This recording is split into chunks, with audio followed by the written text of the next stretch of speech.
So, let's go hot mic now. Back off. I will start by reminding everyone that Janna and Scott seem to me to be part and parcel with First E. Because when I arrived in 2000 for the first time, they were very housed here. and so my experience has always been a First E with them in some form or fashion.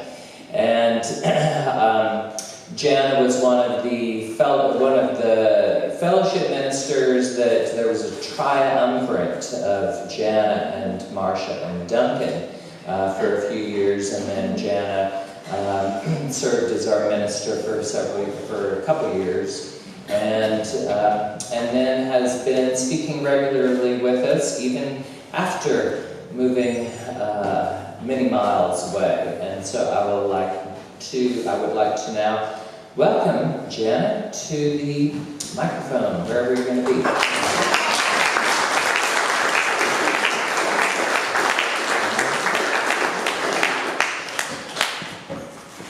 I'm glad the rail finally got put on these stairs.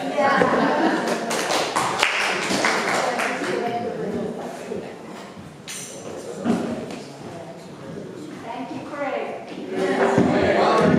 Thank you. All right. I'm going to start with a song that I wrote when I was 20 years old. And some of you will recognize it, and you're welcome to join in if you want to. I'm not accustomed to singing a cappella, so I'm probably going to keep going flatter and flatter. It's been said that love is blind. It's been said that love is blind. But with time I'm beginning to find the more I love, the better I see. Just wanna live levity. Just wanna live and learn the levity. Look with the innocent eyes of love and become a child who sees beyond walls of frustration, walls of defeat, into a boundless garden complete. You are the garden complete. It's been said that love is blind. It's been said that love is blind. But with time I'm beginning to find the more I love, the better I see. Just wanna live and learn the levity. Just wanna live and learn the levity. Sometimes it's hard.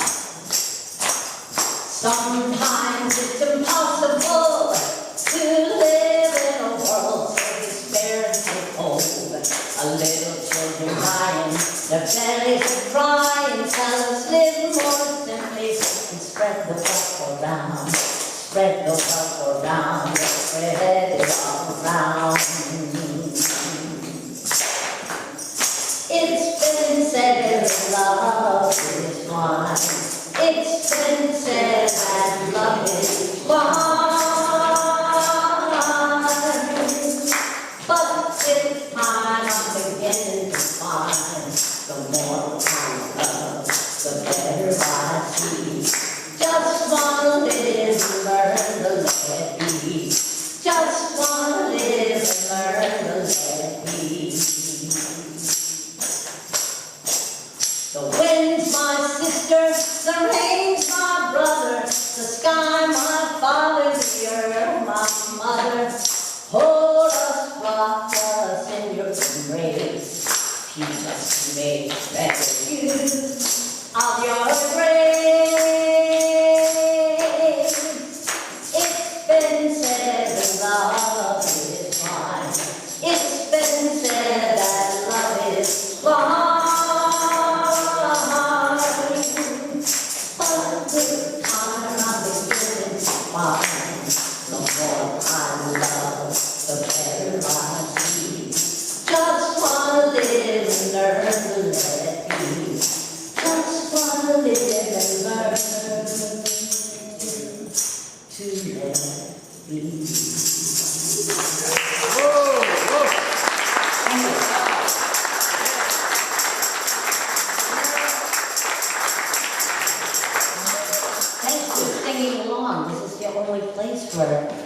Where I can do that. I can't believe we were 20 when we wrote that. I know, and it was really not the best thing to happen because I was watching Eli, who was 8 months old. I guess I was 21. And it just came out. Just like that. No edits, nothing. And the reason I said maybe it wasn't a good thing is because then I just thought that's the way it was going to be with writing songs. So you just sit down and it's like, doesn't look like that. So that's one of those special songs that I really don't feel is mine, in the sense that I feel it just kind of came through me. And I was a young mother filled with joy and doing a lot of community child care, creating connections, started coming here, insisted on having a program for kids, which I see has gone away, which makes sense if you don't have children coming. But yeah, but also so much sorrow because I was so aware of the world that I was bringing my son into. And back then, I really got involved with the anti-nuclear thing. And just the fear that I had, I remember, it was very visceral. But it's so good to see everybody here today. And I learned that heartache and joy go together. It's like I look out and I am filled with so much joy for all of you. And I'm filled with heartache for the people that I don't see. People that have gone, who are no longer with us. I'm not talking about people that moved away, you know what I'm talking about. But I just, and a big part of joy for me in this moment is so much gratitude. And gratitude is one of the doors to joy. All of you are so much a part of who I am. This place, this community, which extends far beyond these walls. Dave Haywood, what a remarkable man, what a remarkable legacy. To think that we participated, and I think it might not have been the first, but the second Gay Pride, but I think the only congregation that year. He wrote a great article about his work with gay liberation in one of the newsletters that I really enjoyed.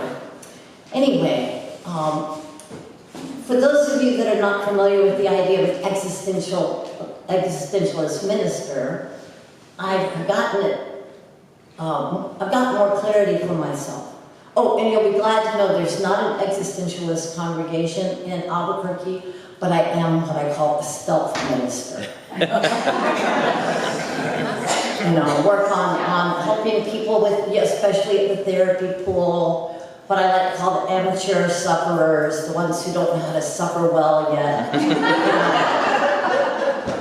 Try to help them out. But I speak, as an existentialist minister, I speak from my personal experience. I don't share beliefs that I want you to share with me, or that I'm trying to convince you it would be better for you if you believed what I believe. So you're going to hear me say you and we as I talk, but really I'm not assuming that you're in agreement with me on every little thing. So I want to live with an open heart. I want to live the fullest life I can. And living with an open heart means you have to learn how to live with heartache. You have to learn how to carry sorrow in a way that doesn't cripple you. And joy is such a great counterweight. You think about it. What is the sign, one of the signs you're looking for at childbirth? They want to hear the baby cry. Isn't that just interesting? That crying, coming into this world. Crying meaning that you're breathing and you're accepting the gift of life. That you're well enough to do that. And then there is this lovely tradition in the Navajo culture where the first person who elicits a laugh from a baby, which is right around 3 months usually, although I've gotten babies to laugh before that because I'm very silly. I don't mind making a fool of myself.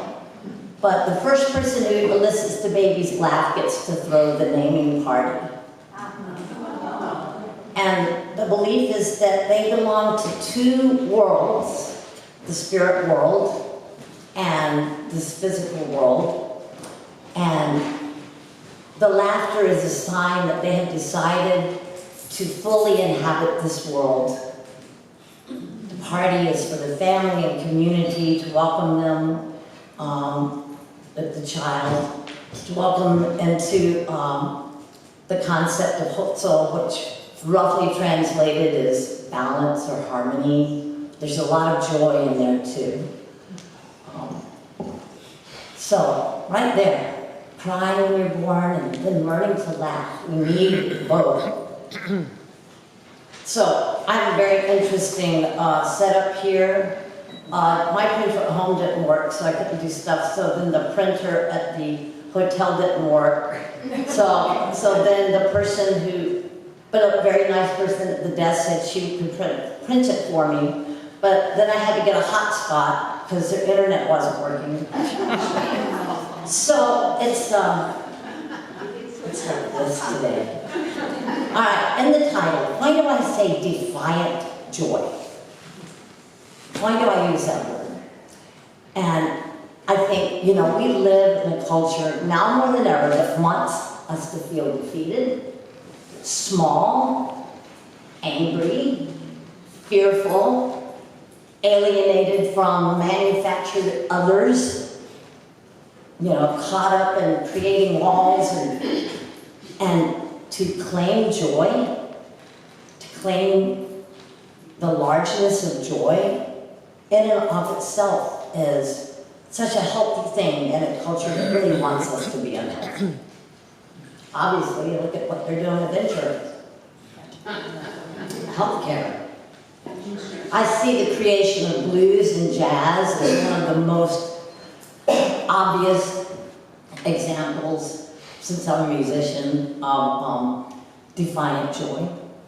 That this music that is just so rich and so vibrant and so filled with life, and jazz continues to innovate, and I'm not following it that far, but it continues to do that, and that it came from the spirits of people who had been so oppressed, so exploited, so treated so violently, killed, murdered, kidnapped, that from people who had been from that experience, there was this explosion of pure joy.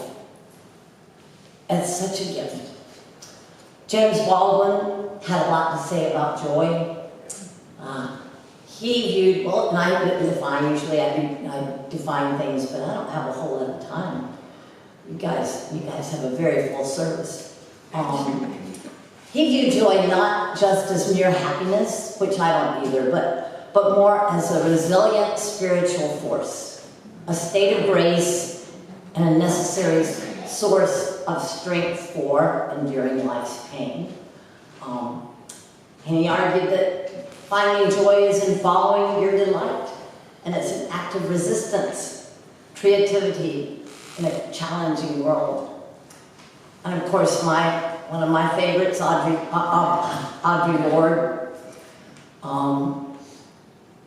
talking about how we've been raised to fear the yes within us.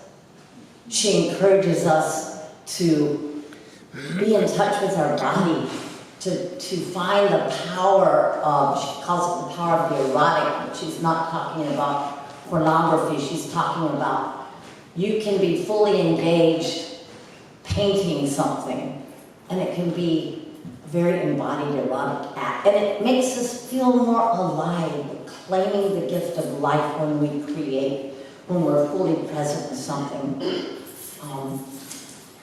We live in a society that really cramps our style. We're born into what I think it's Heidegger calls the givens, or we're thrown. We didn't choose what body we were born into, where, any of that.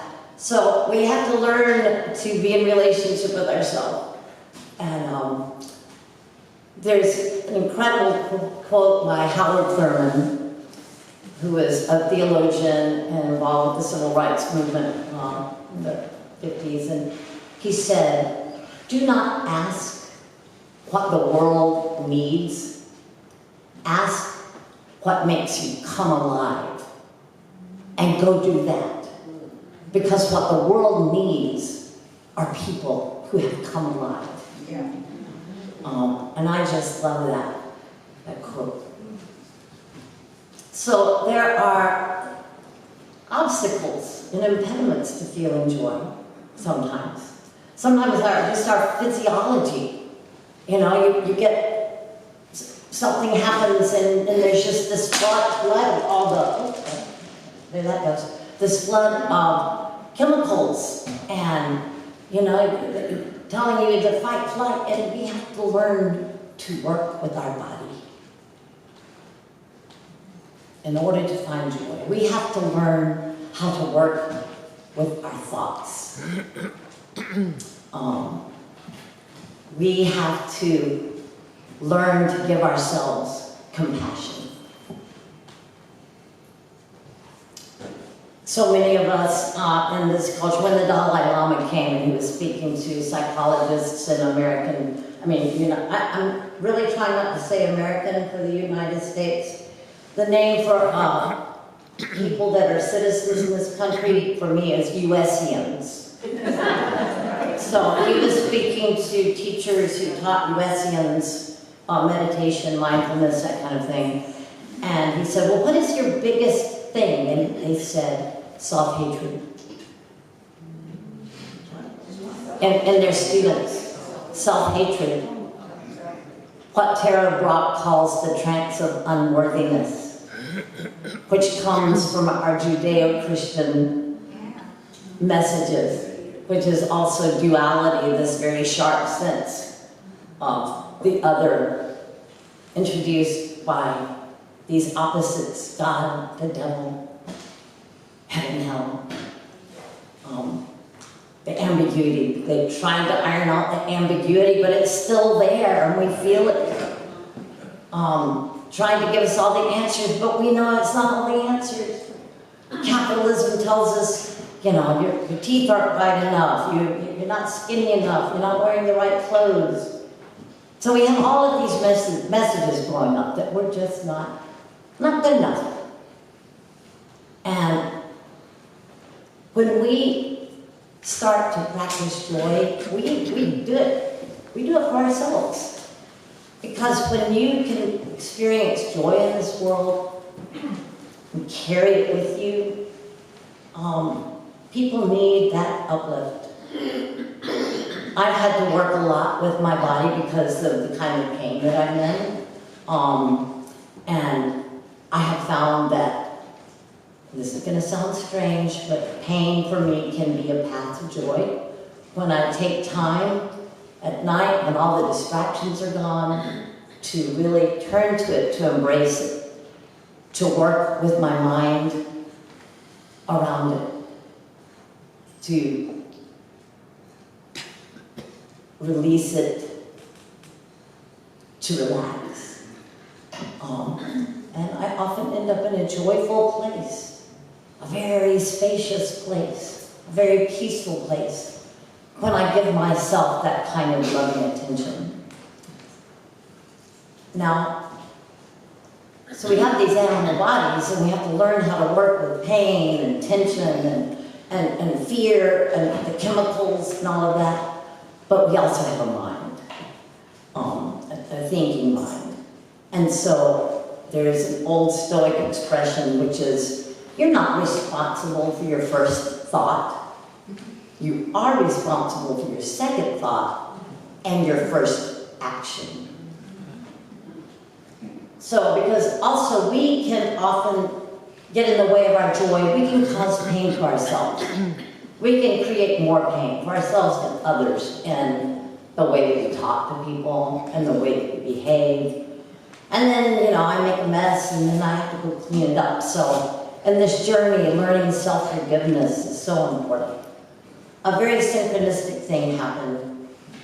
I was working on a version of this sermon. There's a congregation in Albuquerque where I've been invited to speak 4 times a year, which is good because I like doing this. This brings me joy. A niece invited us. She's a medical anthropology on the faculty at the University of Colorado, and there was a big national anthropologist meeting in Albuquerque at a hotel, so we went to the hotel and found a room where she and a group of anthropologists were doing a panel, and the title was Towards an Anthropology of Joy. And the timing was just so sweet, so fortuitous, so synchronistic. Because they introduced an idea that I hadn't heard of. I mean, I kind of was doing it, but it really kind of opened some more doors for me, which is joy as a practice. And it's like practicing joy. Because, of course, there's just the spontaneous joy. So then I started thinking, okay, what is a good practice? Because Scott and I practice pretty regularly. And I'm sure you have ideas. because you practice all kinds of things. But regularity, persistence, focus, engagement with full body, mind, presence, attention, what you pay attention to grows. Enjoyment, more likely to do it on a regular basis if you enjoy it. Commitment, growth mindset. So for me, some of the practices of joy are, already said, like granular gratitude. One of the things I do when I'm struggling with pain is I'm thankful for this wooden floor under me. Remembering playing for swing dances. I'm thankful, well, I mean, this isn't a good place for me. I can go on and on about what I'm thankful for here, but even in difficult situations, I'm thankful I have a chair to sit on instead of being on the floor. At night, I'm in pain, but I'm in a comfortable bed, in a home that I own. I'm not lying on the ground in Gaza, in Sudan. And so when I do this practice at night, I'm turning to my pain and breathing it in and breathing out relief, my heart starts to ache. And I have grown to cherish that feeling. I start thinking of different situations going on with people that I love, situations in the world, and I'm breathing and I'm doing aspirations. And it makes me feel so connected. I think Pema Chodron said something like the human heart of sorrow is our human heritage. That sorrow connects me. That cry that the baby makes joins the laments of babies forever. You know, think about how many songs across cultures, across the ages are about loss, about grief. So practice. How do we practice joy? And, you know, I'm sure you all would have a lot of ideas. So I think taking care of ourselves. But, you know, I had a friend, I had many conversations with people about this topic, and she spoke, she's very conscious and she's 40 and she's on Instagram and different things, and she's very distraught about what's going on in the world. And she feels guilty when she feels pleasure or happiness, lightheartedness, that somehow it's inappropriate when so many people are in terrible suffering. And I remember feeling like that. But remember, guilt is imposed on us as a means of control. Yeah. And if I let guilt hold me down, I am collaborating with my oppressor. You know, that's where, see, I just suddenly felt very defiant. I'm not going to do that. I'm not going to feel guilty about climate change because maybe I didn't recycle enough. That's what they want us to feel, individually responsible for these things where corporations, governments, well here, are not doing their part. And to me, part of accepting a gift from somebody, or accepting a gift that is big, you use it, you share it. We've been given the gift of life, so live it. And find things that are joyful that you can share with other people. Okay, I've got to wrap up here, and I'm going to skip a bunch of stuff. Things like encouraging people. Simply encouraging people is both a form of help, but it brings me joy. Helping people, serving people, finding things to do that make you come alive. And I'm not talking about like just constant positivity, you know, toxic positivity, fake positivity. I'm not talking about spiritual bypassing. It's like, oh, I'm just up here, and I'm just peaceful all the time. And no, we are in it. As existentialists, we are in it. We do not close our eyes to what's going on. At the bare minimum, we bear witness. At the bare minimum, we tell the true stories of history. We keep them alive. At the bare minimum, we find a way to tend our garden, whatever it is. And make sure the harvest has a little extra so you can share it, or a lot extra. Living with an open heart and mind means learning how, living with sorrow, so learning how to grieve well. Learning, sometimes it hurts so bad, what's going on in the world, something will, and you need to take care of yourself. I'm not saying that we're all reading news all day long. Everybody has to find their own way with that. I personally like having a good sense of what's going on, and I like finding sources other than the mainstream media. You know, there's a lot of good journalism happening out there.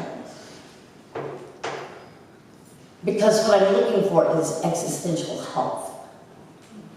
If you have not discovered Jim Palmer, I highly recommend his work. He writes a lot about existential health, which is not a phrase that I've ever heard before, or read before, or said before, but that I really, really like.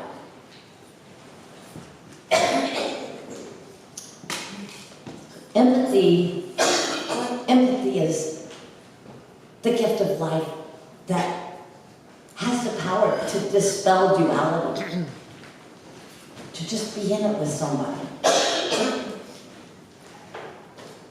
And I cherish empathy, I cherish my heartache, because I feel like it's a full measure of my humanity. I really feel sorry for people who can cause kind of suffering and not feel anything. I can't imagine living life like that. I'm going to end with a quote by the Sufi master Pir Vilayat Khan. Overcome any bitterness because you were not up to the magnitude of the pain entrusted to you. Like the mother of the world who carries the pain of the world in her heart, you are sharing in the totality of this pain and are called upon to meet it in compassion and joy instead of self-pity. Thank you for coming today. It was